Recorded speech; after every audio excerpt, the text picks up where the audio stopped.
نحمده ونصلي على رسوله الكريم اما بعد فاعوذ بالله من الشيطان الرجيم بسم الله الرحمن الرحيم رب اشرح لي صدري ويسر لي امري واحلل عقدة من لساني يفقهوا قولي اللهم انفعنا بما علمتنا وعلمنا ما ينفعنا وزدنا علما اللهم صل وسلم على نبينا محمد آمین یا رب العالمین۔ بہت ہی اہم راتیں چل رہی ہیں، ان میں سے کوئی بھی ایک لیلۃ القدر ہو سکتی ہے۔ آسمانوں پہ جو فرشتے مختلف کاموں پہ متعین ہوتے ہیں، ان کو سال بھر کے احکامات ایک رات میں مل جاتے ہیں۔ تو یہ صرف یہ نہیں کہ 1000 مہینوں سے زیادہ بہتر اس کی عبادت ہے، بلکہ یہ بھی ہے کہ اس میں ان کے ذمے کام دے دیے جاتے ہیں کہ فلاں فلاں آدمی کے متعلق یہ کام کرنا ہے آپ نے، یعنی ایگزیکیوشن کیا کرنی ہے وہ اس کو ان کے حوالے کر دیا جاتا ہے، اور لسٹ بھی دی جاتی ہے ان لوگوں کی جو اس سال میں مرنے والے۔ اللہ اکبر۔ تو ہم اللہ تعالیٰ سے عافیت بھی مانگیں اور خیر مانگے سب کی، اپنے گھر والوں کی، اپنی جانوں کی، سب چیزوں کی، کیونکہ اس میں لیلۃ القدر میں لوح محفوظ سے ان چیزوں کو سمجھ لیں کہ ٹرانسفر کر دیا جاتا ہے کہ اتنا رزق ملے گا فلاں بندے کو، فلاں پیدا ہوگا، فلاں مرے گا، اتنی بارش ہوگی، حتیٰ کہ ایون یہ تک بتا دیا جاتا ہے کہ فلاں فلاں بندہ اس سال حج کو جائے گا۔ اور ابن عباس فرماتے ہیں کہ تم آدمی کو دیکھو گے وہ بازاروں میں چل پھر رہا ہے، لیکن اس کا نام اس سال کے مردوں میں لکھا جا چکا ہے۔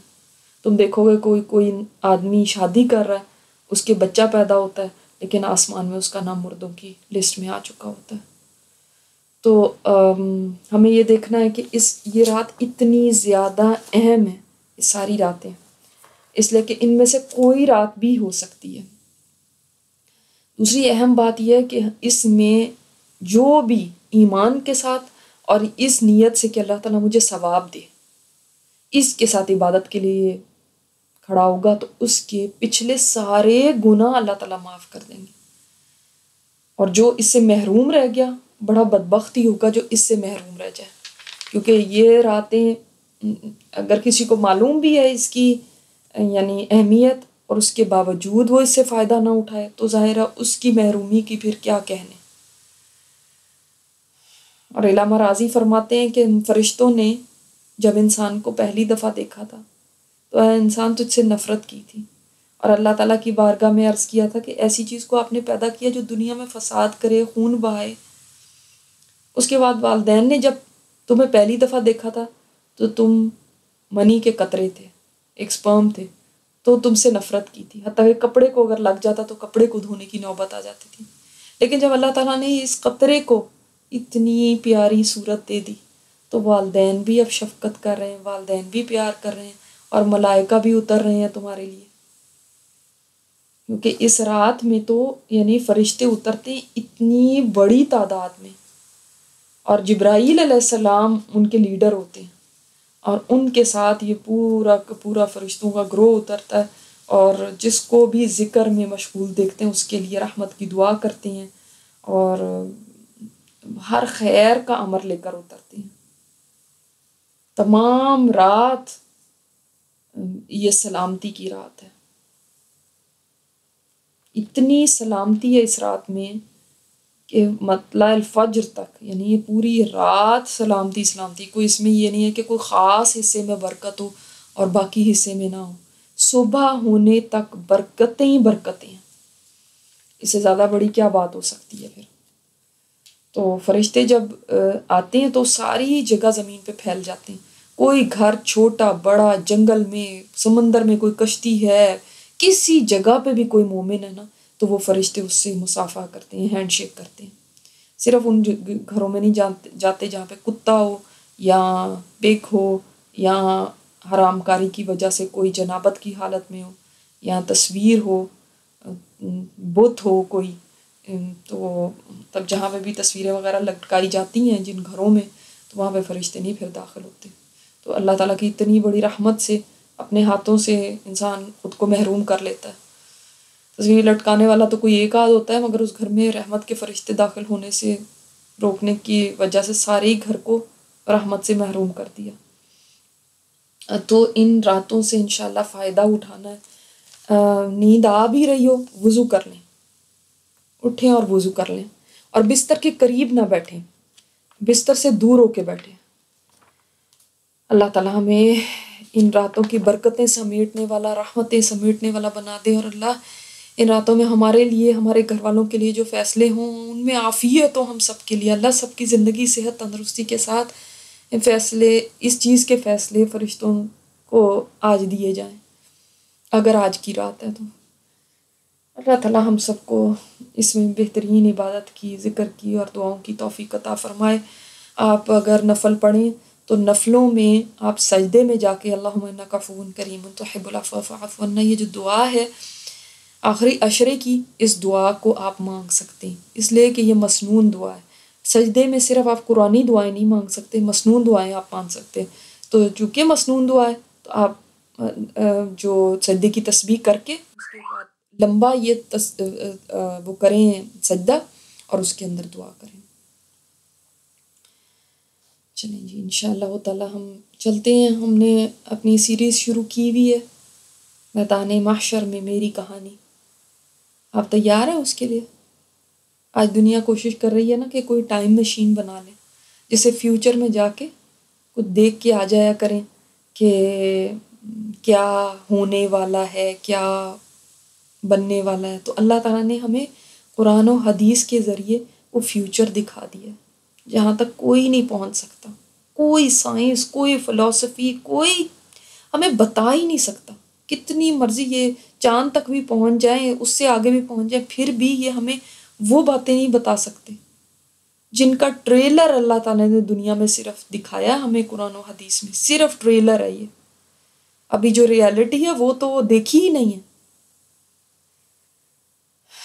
تو کوئی بھی اس ٹائم مشین میں بیٹھ کے وہاں کے نظارے کر کے آ سکتا ہے اور اپنی زندگی بدل سکتا ہے واپس آ کے۔ میں تو صرف آپ کو اس سمجھ لیں ٹائم مشین میں بٹھاتی ہوں اور لے کر جاتی ہوں۔ واپس آ کے زندگی بدلنا وہ ہر ایک کا اپنا کام ہے۔ یہ چھوٹی سی کوشش کامیاب اس وقت ہوگی کہ اگر آپ واپس آ کے اپنی زندگی میں چینجز لے کر آتے ہیں، ورنہ یہ صرف کہانی رہ جائے گی، اور کہانیاں سن کے انسان تھوڑی دیر کے لیے خوش ہوتا ہے، اس کے بعد بھول بھال جاتا ہے۔ تو کرنا یہ ہے کہ جب ہم واپس آئیں نا تو آ کے اپنی زندگی میں دیکھیں کیا چینجز لے کر آنی ہیں۔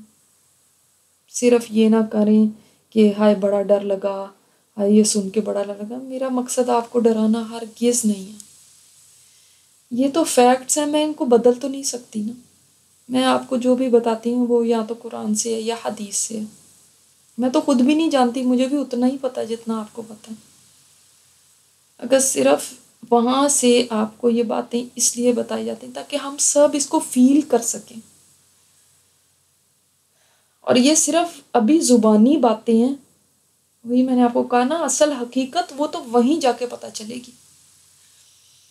اور سچ بتائیں، کیا ہمیں اس کی ضرورت نہیں ہے؟ میں اپنے لیے تو سمجھتی ہوں کہ مجھے بہت زیادہ ضرورت ہے۔ آپ یقین کریں کہ جب میں آپ کے لیے تیار کر رہی ہوتی، میرے پر اتنا زیادہ یہ چیز طاری ہو جاتی کہ میں کچھ اور کر نہیں پاتی ہوں، بالکل خاموش ہو جاتی ہوں۔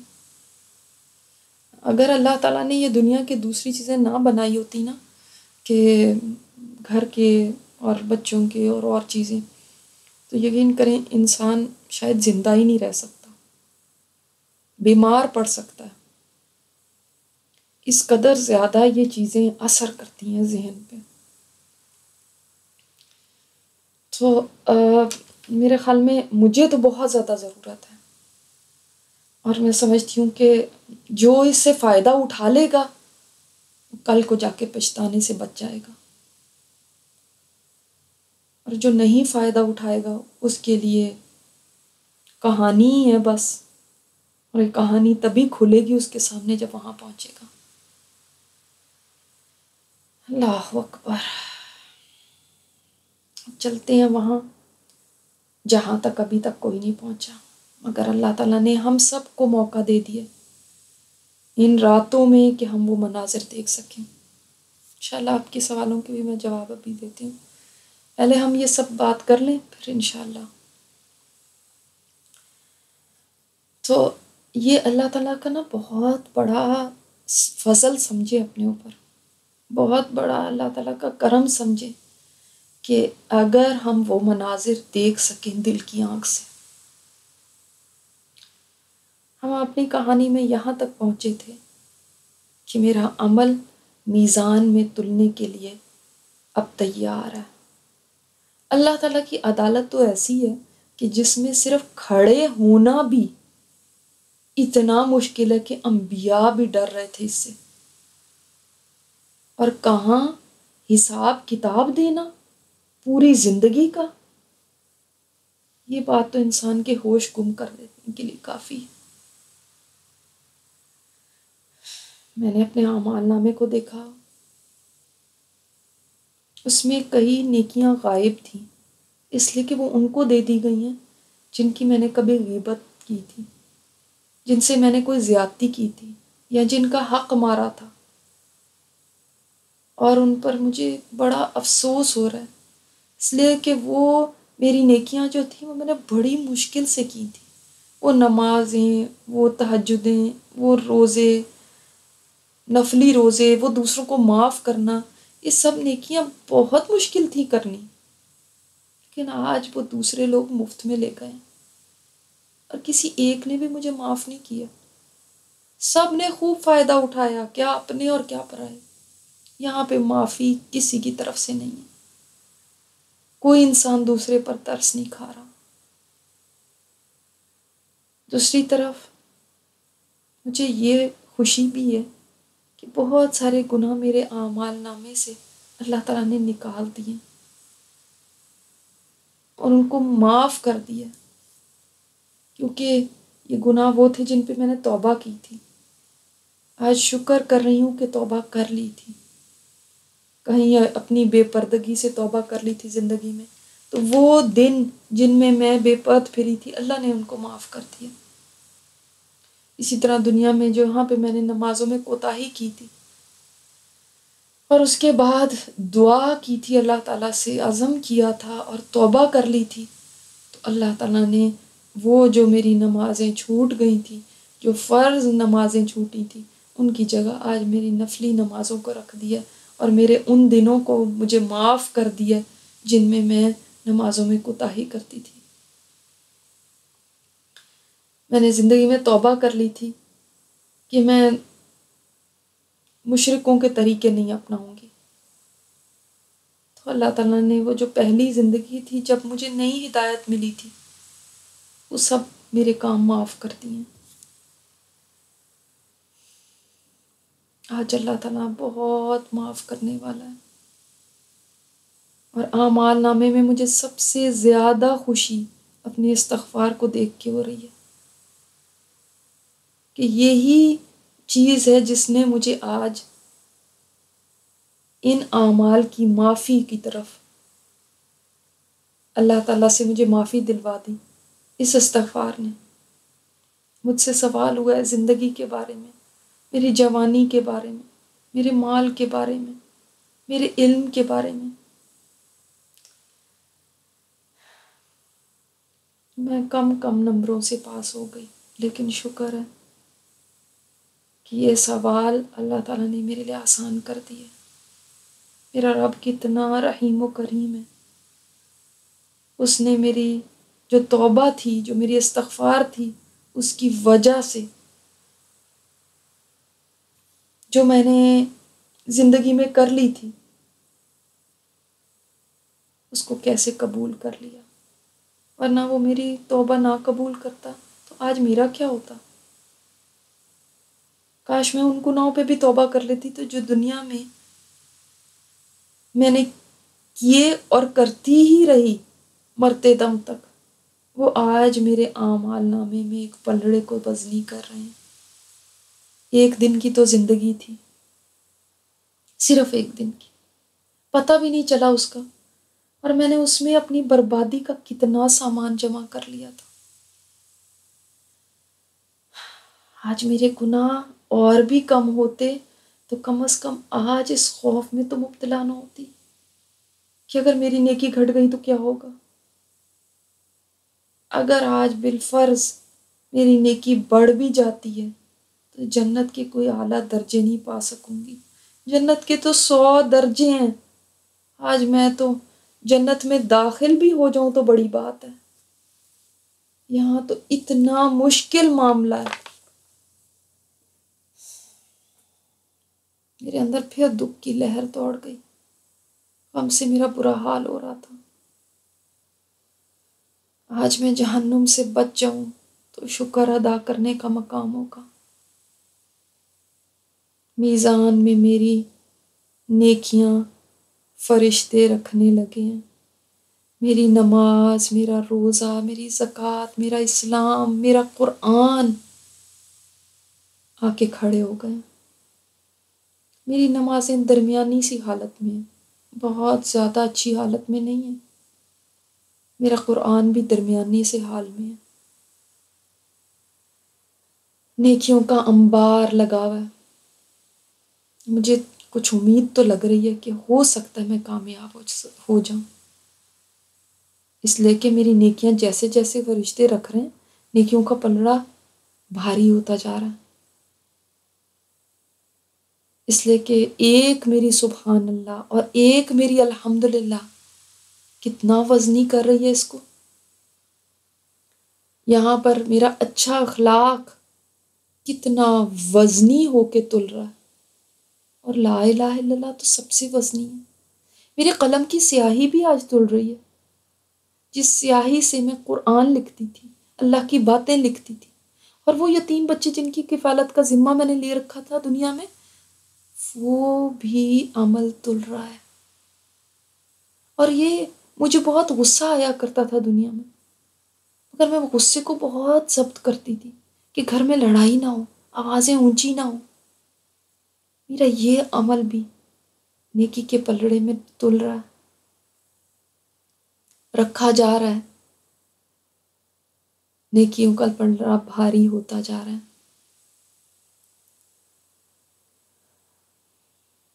اب دوسری طرف فرشتوں نے میرے گناہ رکھنے شروع کیے ہیں، وہ جیسے جیسے میرے گناہ ڈالتے جا رہے ہیں، میری نیکیوں کا پلڑا ہلکا ہوتا جا رہا ہے،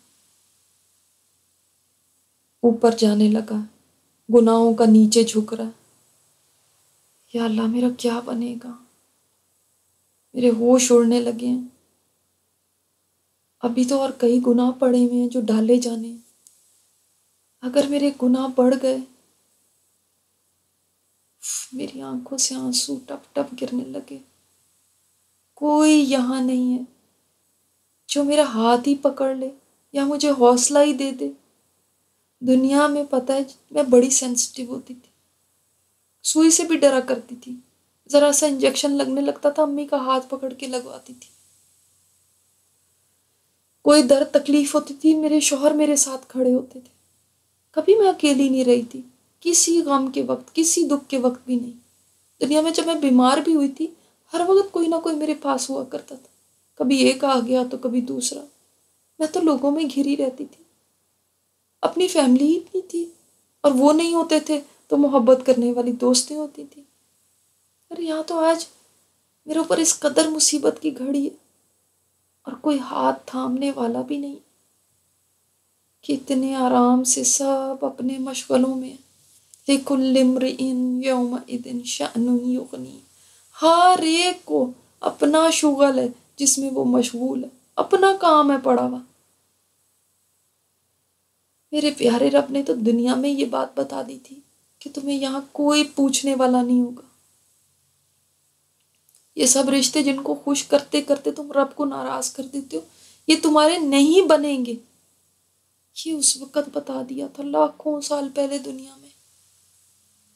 مگر ہمیں کتنا بھروسہ ہوتا تھا، کتنا مان تھا ان رشتوں پہ کہ ہم ان کی محبت میں اپنے پیارے رب کو پیچھے کر دیتے تھے۔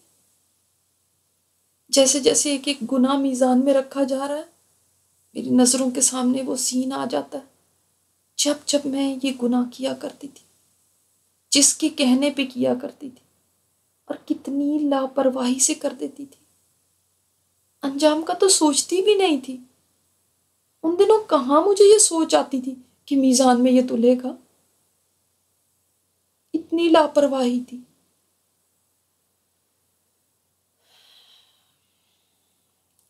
کہیں یہ ذرہ برابر گناہ مجھے لے نہ ڈوبے۔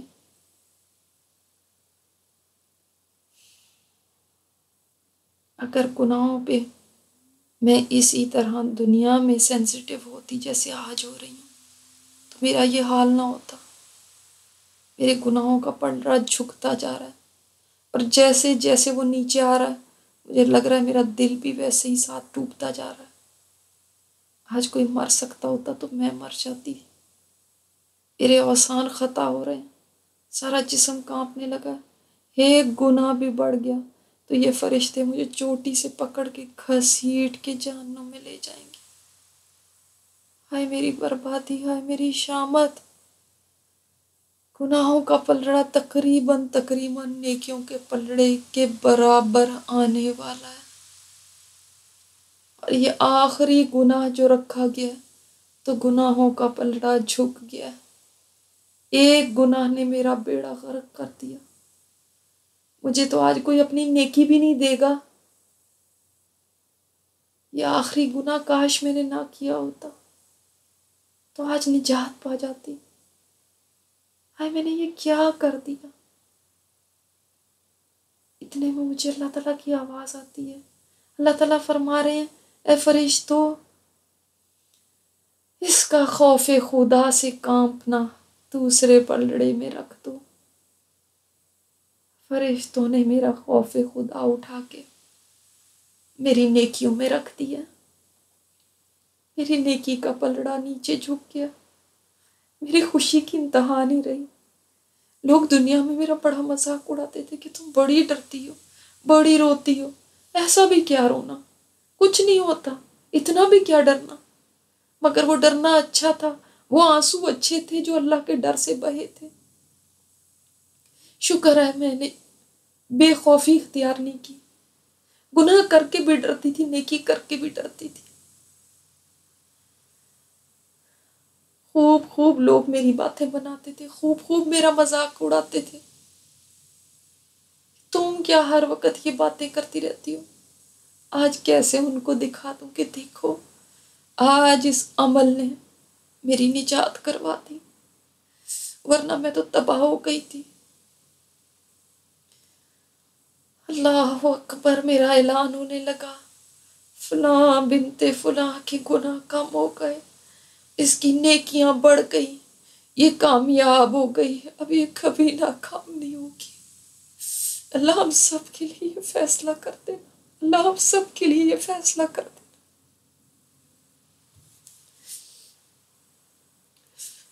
میں ساؤنڈ پروف پردے سے باہر نکلی تو لوگ مجھے آگے بڑھ کے کہنے لگے، مبارک ہو آپ کو، آپ نے تو اپنے رب کی کبھی کوئی نافرمانی کی ہی نہیں۔ اس لیے کہ وہ نہیں جانتے کہ اس ساؤنڈ پروف پردے کے اندر میری اپنے رب سے کیا باتیں ہو رہی تھی، میرے کتنے گناہ تھے جن سے میں گزر رہی تھی۔ میرا رب کتنا ستار ہے، اس نے میرا پردہ رکھ لیا۔ ہماری ایک آنٹی آگے آئی، کہہ رہی ہیں، ہائے بیٹا مبارک ہو تمہیں، میں تو پہلے ہی سمجھتی تھی کہ تم بڑی نیک ہو، تم نے تو کامیاب ہونا ہی تھا۔ ہائے آنٹی کو کیا پتا کہ میرے کچے چھٹے کیا تھے۔ یہ تو رب نے درگزر کر دیے اور ان لوگوں کو معلوم نہیں ہونے دیا، ورنہ ان کو پتہ چل جاتا تو میں کہاں منہ دکھانے کے قابل رہتی۔ آج میرے رب نے مجھے کہہ دیا کہ میں نے تیرا پردہ دنیا میں رکھا تھا اور آج بھی رکھوں گا، ورنہ مجھے رسوائی سے کون بچا سکتا تھا۔ جیسے جیسے سوچ رہی ہوں ویسے ویسے رب کا شکر میرے دل سے ابھر رہا ہے۔ میں آج کامیاب ہو گئی، بس مجھے سب کچھ مل گیا، مجھے کسی چیز کا غم نہیں رہا۔ دنیا میں جو میں نے بیماری کاٹی مجھے اس کا اب کوئی غم نہیں ہے، دنیا میں جو تکلیفیں دیکھی ان کا اب کوئی غم نہیں، جو لوگوں نے مجھے ستایا اس کا کوئی اب مجھے دکھ نہیں ہے، سب میرے دکھ مٹ گئے، آج میں کامیاب ہو گئی۔ میں اتنی خوش ہوں، اتنی خوش ہوں، میں زندگی بھر اتنی خوش نہیں ہوئی۔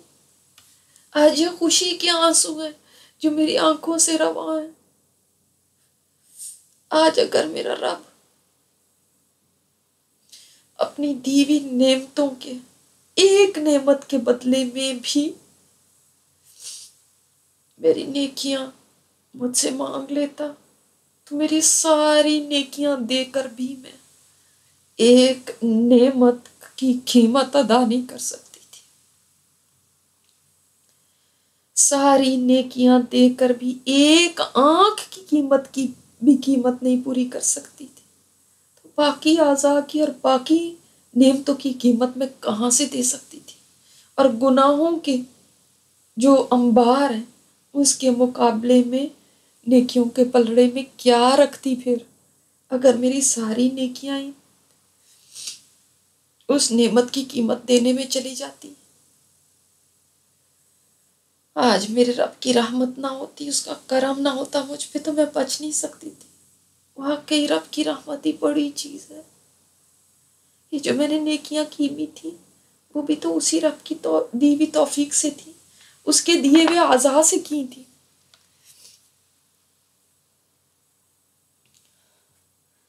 یہاں سے فارغ ہو کے مجھے آگے لے جایا جا رہا ہے، راستے میں مجھے لوگوں کی آوازیں سنائی دے رہی ہیں، ان کا رونا سنائی دے رہا ہے، کوئی کہہ رہا ہے کاش میں نے فلاں کو اذیت نہ دی ہوتی، اس کو تکلیف میں نہ رکھا ہوتا، کوئی کہہ رہی ہے کاش میں نے جانور پہ ظلم نہ کیا ہوتا، کوئی کہہ رہی ہے کاش میں نے فلاں سے معافی مانگ لی ہوتی، میں اس وقت اپنی انا کی قربانی دے دیتی تو آج میری نیکیوں کی قربانی مجھے نہ دینی پڑتی۔ واقعی میرے نبی نے سچ فرمایا تھا کہ لوگوں، جس کسی نے اپنے بھائی کی بے عزتی کی ہو، اس پر ظلم کیا ہو، تو اس کو چاہیے اس کو معاف کروا لے اس دن کے آنے سے پہلے جس دن کوئی دینار اور درہم نہیں ہوگا۔ ہاں، جس کے پاس نیکیاں ہوں گی تو اس بے عزتی یا ظلم کے برابر اس سے نیک عمل لے لیے جائیں گے، اور اگر اس کے پاس نیک عمل نہیں رہے تو مظلوم کے گناہ ظالم پہ ڈال دیے جائیں گے۔ آج کئی عورتیں چیخ رہی ہیں، رو رہی ہیں، کاش ہم نے اپنے حسن کی نمائش نہ کی ہوتی، غیر محرم مردوں کو اپنے حسن کے جلوے نہ دکھائے ہوتے، بن سنور کے باہر نہ نکلی ہوتی، کاش ہم ایسے کپڑے نہ پہنتی ہوتی، ہم نے اللہ کے حکموں کو توڑ دیا، کاش ہم پردہ کر لیتی، ہم سے بڑی غلطی ہو گئی۔ کوئی کہہ رہا ہے کاش میں قطع رحمی نہ کرتی۔ ان کی چیخیں اس قدر دردناک ہیں کہ میرا دل دہل رہا ہے ان کی دہائی سن کے، اور سب کا غم ایک ہی ہے، سب ایک ہی بات پہ رو رہے ہیں کہ ہم نے کیوں اللہ رسول کی نافرمانی کی اپنی صرف چند دن کی زندگی کے لیے، چند دن کی زندگی کے لیے میں نے بے پردوں کی نافرمانی کی، چند دن کی زندگی کے لیے میں نے دوسرے کا حق مار لیا، چند دن کی زندگی کے لیے میں دین کا مذاق اڑاتی تھی، میں نمازوں میں کوتاہی کرتی تھی۔ اب وہ زندگی تو ختم ہو گئی، لیکن وہ گناہ کی لذت بھی ختم ہو گئی، لیکن اس کی سزا بھی باقی ہے، اور پتہ نہیں کب تک سزا ملتی رہے گی۔ اب رو رہے ہیں کہ اللہ ہمیں معاف کر دے، مگر معافی تو وہی ہے جو دنیا میں معافی مانگے، آج معافی کوئی نہیں ہے، آج معافی کوئی نہیں ہے۔ دنیا میں ہمیں ہر وقت یہ بتاتے تھے حقوق العباد نہ توڑو، چاہے حقوق اللہ توڑ بھی دو گے تو کوئی نہیں ہوتا، یہاں پہ تو میں نے دیکھا حقوق اللہ بھی بہت اہم ہے، ٹھیک ہے بندوں کے حقوق کا حساب بھی ہم سے ہوا ہے، مگر جس کو چاہا اللہ نے معاف کر دیا۔ دنیا میں حقوق العباد کے اوپر زور تھا، حقوق اللہ کو کتنا ہلکا سمجھ لیا تھا کہ نہ بھی نماز پڑھو تو کوئی بات نہیں، نہ روزہ رکھو کوئی بات نہیں، نہ زکوٰۃ حج کرو کوئی بات نہیں، نہ قرآن کے احکامات پہ عمل کرو کوئی بات نہیں، بس کسی کو دکھ نہ دو، کسی کی ہیلپ کر دو، یہ کہتے تھے۔ کتنا لائٹ لے رکھا تھا اللہ کے حکموں کو۔ اللہ نے ٹھیک ہے آج اپنے حقوق بھی بخشے ہیں، مگر ان لوگوں کو بخشے ہیں جنہوں نے توبہ کر لی تھی، جنہوں نے نیک عمل کیے تھے، جنہوں نے استقامت سے چلتے رہنے کی ٹھان لی تھی، جو یہاں پہ صرف یہ سمجھ کے نہیں آ گئے کہ بس اللہ غفور الرحیم، اب نہ کسی نماز روزے کی ضرورت ہے، نہ صدقہ و خیرات کی ضرورت ہے، نہ پردے کے احکامات ماننے کی ضرورت ہے، بس اللہ غفور الرحیم ہے۔ تو یہ دھوکہ آج کھل گیا لوگوں کا، آج یہ دھوکہ کھل گیا۔ آج حقوق العباد بھی رکاوٹ بن رہے ہیں اگر وہ پورے نہیں کیے، وہ بھی جنت میں جانے کے راستے میں رکاوٹ ہے، اور حقوق اللہ بھی رکاوٹ ہے۔ میں انہیں سوچوں میں چلی جا رہی ہوں، مجھے ایک جگہ پہنچا دیا کہ جہاں بہت بڑا میدان ہے، اس میں بہت خلقت کھڑی بھی ہے، سامنے جہنم جوش مار رہی ہے، غصے سے چنگھاڑ رہی ہے، اور اوپر ایک بہت باریک سا پل ہے جو رکھا ہوا ہے۔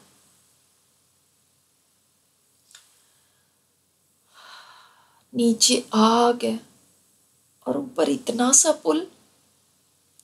ہاں، لوگ کہہ رہے ہیں اس کے پار ہے جنت، جس نے جنت میں پہنچنا ہے اس کو تو اب ہر صورت اس پل پہ سے گزر کے ہی جانا پڑے گا تو جنت میں جا سکتے۔ یا اللہ، یہ ہماری اذیت کب ختم ہوگی؟ ہم کب جنت تک پہنچیں گے؟ یہ مرحلہ بھی ابھی باقی تھا۔ میں تو سمجھتی تھی وہی مرحلے مشکل ہیں، یہ تو سب سے مشکل ہے، میں کیسے گزروں گی اس پر سے؟ میں تو ضرور ہی پھسل کے گر جاؤں گی۔ آج تو کسی کو اللہ ہی گزروا دے تو وہ گزر سکتا ہے، ورنہ نیچے آگ کا ٹھاٹھے مارتا سیاہ سمندر ہے، اور اوپر چوڑا پل بھی ہو جائے تو بھی نہیں کوئی گزر سکتا۔ کہاں یہ بال برابر پل، اور اس قدر تیز جیسے کوئی تلوار ہے، جو گزرے گا وہ تو گر جائے گا آگ میں۔ اور اس سب پہ اور مشکل یہ ہے کہ اس پہ ہکس لگے ہوئے، آنکڑے ہیں اس پل پہ، جن میں پیر اٹک گیا تو آدمی گیا۔ یہاں پہ سب کو افراتفری پڑ گئی ہے، سب کی ہوائیاں اڑ گئی ہیں۔ ابھی یہ کراس کرنا شروع نہیں کیا، اس کے باوجود لوگ خوف کے مارے برے حالوں میں، جب جانے لگیں گے تو تب کیا حال ہوگا؟ اے اللہ، تو نے مجھے پیدا ہی کیوں کر دیا؟ اچھا ہوتا کہ میں پیدا ہی نہ ہوئی ہوتی۔ آج مجھے بڑی اچھی طرح سمجھ آ رہی ہے ان باتوں کی جو صحابہ کہا کرتے تھے۔ کیوں ابو بکر فرماتے تھے، اے پرندو، تمہیں مبارک ہو کہ دنیا میں چرتے چگتے ہو، درختوں کے سائے میں بیٹھے ہوئے ہو، اور قیامت کے دن تمہارا کوئی حساب کتاب نہیں ہے۔ کاش ابو بکر بھی تم جیسا ہوتا۔ دنیا میں سوچتی تھی یہ کیا بات کہتے ہیں، اب مجھے سمجھ آ رہی ہے، مجھے اب سمجھ آ رہی ہے عمر رضی اللہ تعالیٰ عنہ کیوں ہاتھ میں تنکا اٹھا کے فرماتے تھے، کاش میں ایک تنکا ہوتا، کاش میں پیدا ہی نہ ہوا ہوتا، کاش میری ماں مجھے جنتی ہی نہ۔ اور کیوں وہ قرآن سے عذاب کی آیتیں پڑھ پڑھ کے بیمار ہو جاتے تھے، اس لیے کہ وہ دنیا میں ان چیزوں کو ایسے دیکھتے تھے جیسے یہ ان کی نظروں کے سامنے ہے۔ اور ہم تو ان کو سوچنا بھی نہیں چاہتے تھے، ہمیں اچھا نہیں لگتا تھا کہ کبھی ان کے بارے میں بات کریں۔ آج ان سے کیسے بچیں گے؟ یہ پل اتنا لمبا ہے، اس کو کون عبور کر سکے گا؟ تمام لوگ، تمام مخلوق کا پھر یہاں پہ جمع ہو گئی ہے۔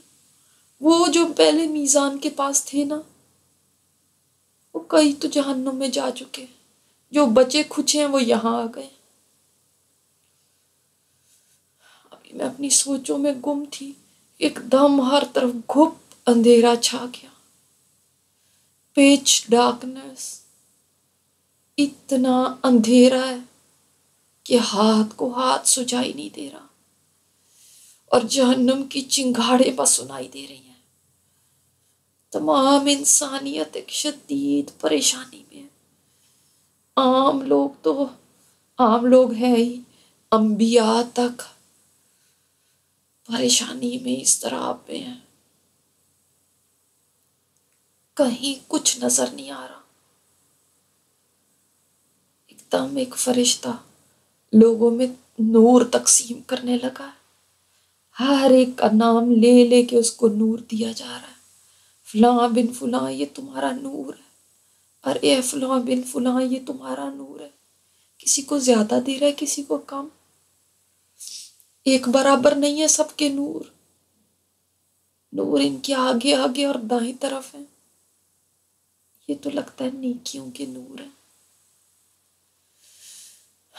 جس کی نیکیاں جتنی زیادہ تھیں اس کے مطابق نور مل رہا ہے۔ کسی کو ہزاروں میل کے برابر مل رہا ہے، کسی کو اس سے کم پہاڑ کے برابر، کسی کو اس سے کم کھجور کے درخت کے برابر، کسی کو اس سے کم کھڑے آدمی کے برابر، اور کسی کا نور صرف اتنا اس کو دیا جا رہا ہے جتنا پیر کے انگوٹھے کے آگے ہو۔ اور حیرت ہے، جس کا نور ہے وہ صرف اسی کو فائدہ دے رہا ہے، دوسرے کو نہیں دے رہا۔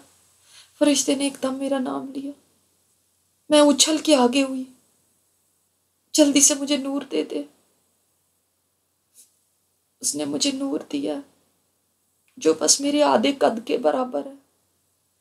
میں نے اس پہ بھی شکر ادا کیا، شکر ہے مجھے کچھ تو مل گیا، اس لیے کہ کچھ لوگ آگے بڑھ رہے ہیں کہ ہمیں بھی نور دو۔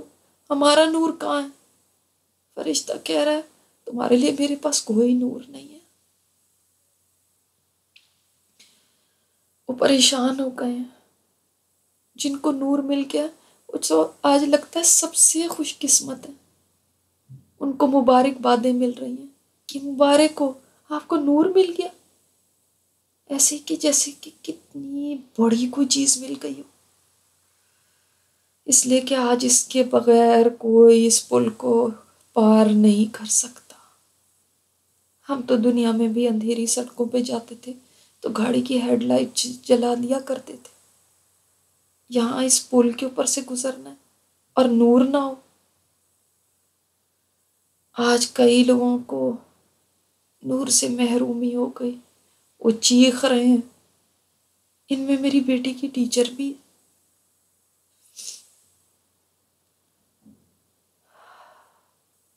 دنیا میں یہ ایسے رہتی تھی، کھانا پینا کھیل کود، اور رات کو ایسے جیسے کوئی مردہ پڑ گیا۔ ویسے دنیا کے معاملے میں بڑی عقل مند تھی، اپنی فائدے کی ساری باتیں اس کو پتا تھی، لیٹسٹ فیشن کا پتا تھا،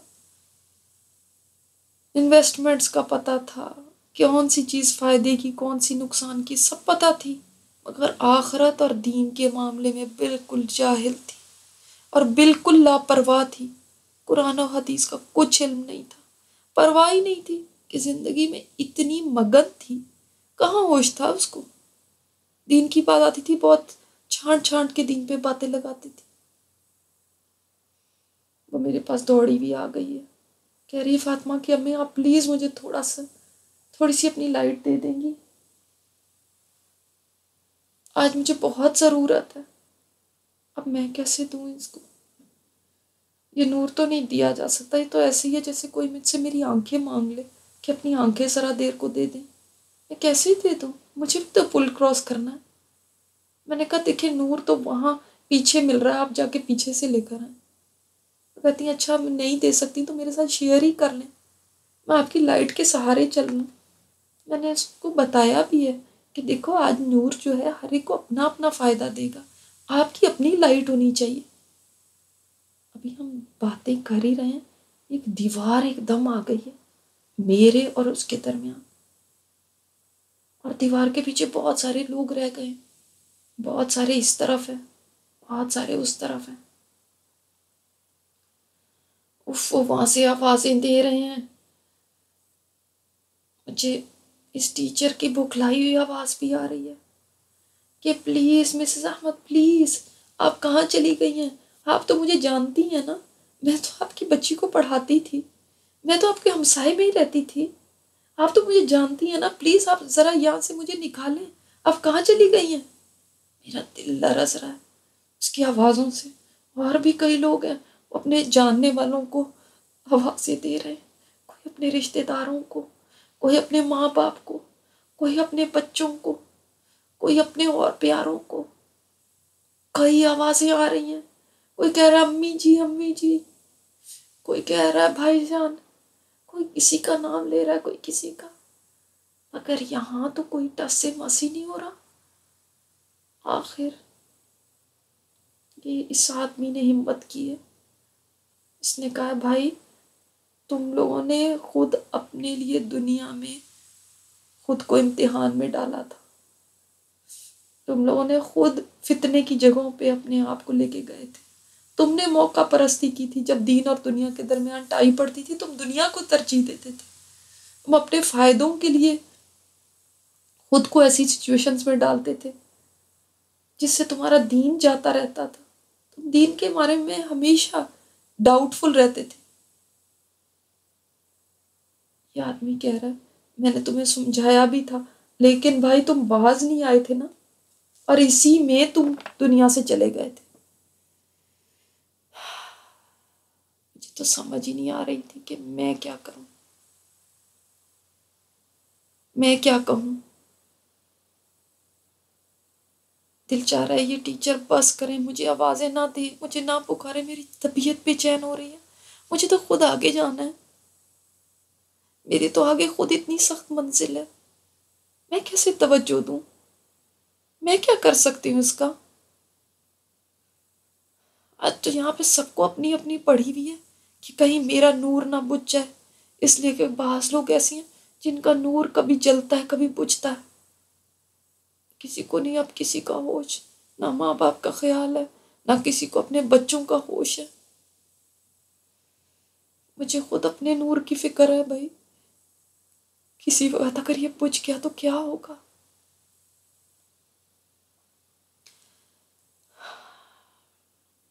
ہر ایک یہاں پریشان کھڑا، اور میں نے یہ شکر کیا کہ میں قرآن کے ساتھ جڑی ہوئی تھی دنیا میں.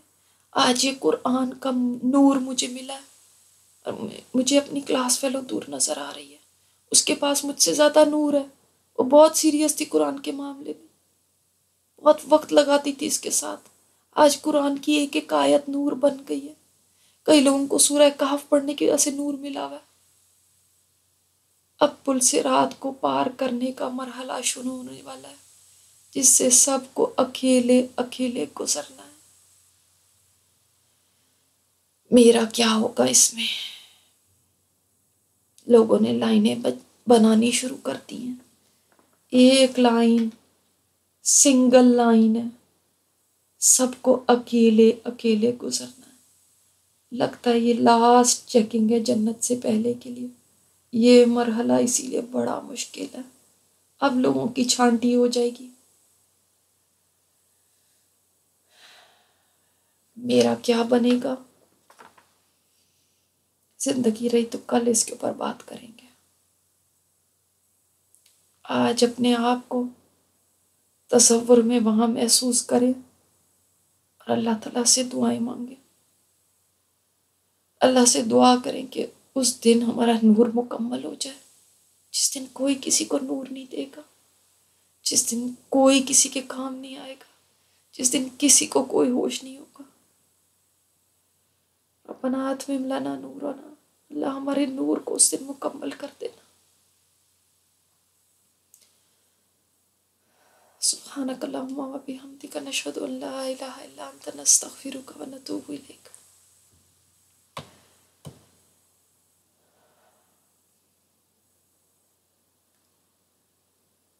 جی آپ نے پوچھا ہے کہ اپنے ڈے کو کیسے مینیج کریں. اپنے دن میں ایسے نہ کریں کہ سارا دن سوتے رہیں. آپ اپنے دن کو مینیج اس طرح سے کریں. بعض لوگ صبح سو جاتے ہیں پھر وہ ظہر تک سوئے رہتے ہیں، ایسے نہ کریں. اپنا ایک وقت رکھیں، اس ٹائم پہ آپ اپنا الارم لگا کے اٹھیں اور اپنے کام دن کے نپٹائیں. ظہر کے بعد پھر قیلولہ کر لیں. جی میں آپ کو یہ کہہ رہی تھی سجدے میں جا کے دعا کریں، اللہم انک عفو کریم تحب العفو فاعف عنا. اس سجدے میں دعا کریں، نفل پڑھیں اور سجدے میں اس دعا کو مانگیں. اللہ ہم سب سے قبول فرما لے انشاءاللہ. یہ دعاؤں کا وقت ہے، اس وقت دعائیں کریں بس. یہ تہجد ضروری نہیں آپ تہجد پڑھیں، ذکر کریں، قرآن کریم کی تلاوت کریں. تہجد پڑھ سکتی ہیں، جتنی دیر آپ نفل پڑھ سکتی ہیں اتنی دیر پڑھ لیں، جتنی دیر آپ سے آسانی سے کھڑا ہوا جاتا ہے. نہیں کھڑا ہوا جاتا بیٹھ کے دعائیں کر لیں، کوئی بات نہیں، ذکر کر لیں. افضل ترین تو یہ ہے کہ انسان قیام کی حالت میں ہو، نفل پڑھے، اس میں قرآن کریم کی تلاوت کرے. لیکن اگر نہیں ہے تو کوئی مسئلہ نہیں. جی ابھی آپ دعائیں کریں، انشاءاللہ باقی بات کل ہوتی ہے. السلام علیکم ورحمۃ اللہ وبرکاتہ.